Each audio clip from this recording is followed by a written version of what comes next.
Now let's talk about the neuroanatomical areas, and also let's discuss some of the important imaging findings related to neuroanatomy that is implicated in OCD.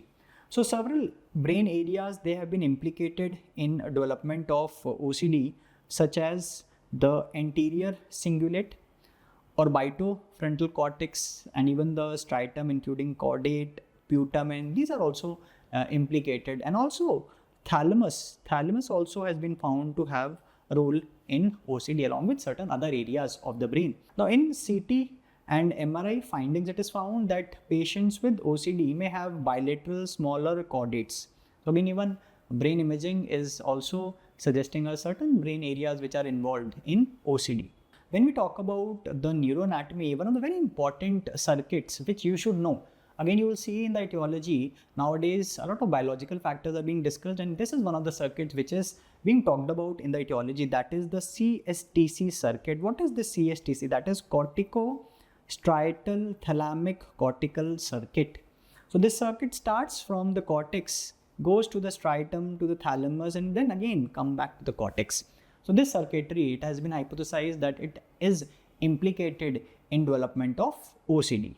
So let's talk about some of the important evidences which is suggesting about the involvement of this circuit. So one is that it is involved in control of automated behaviors such as grooming habits. Again, you will see that such behavior we see even in OCD.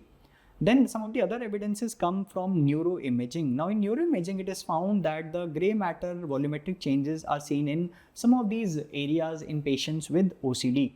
Also, there is alteration in the frontostriatal connectivity and the white matter tracts in OCD. Again, that is hinting towards some important circuits or some of the important connections in this circuit.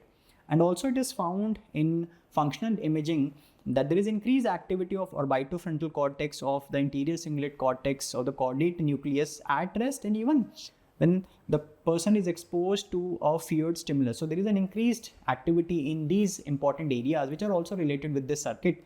And interestingly, it is found that on treatment with the behavior therapy with SSRIs, there is a decrease in the activity. So again, these are some important evidences which are hinting us that yes, there is involvement.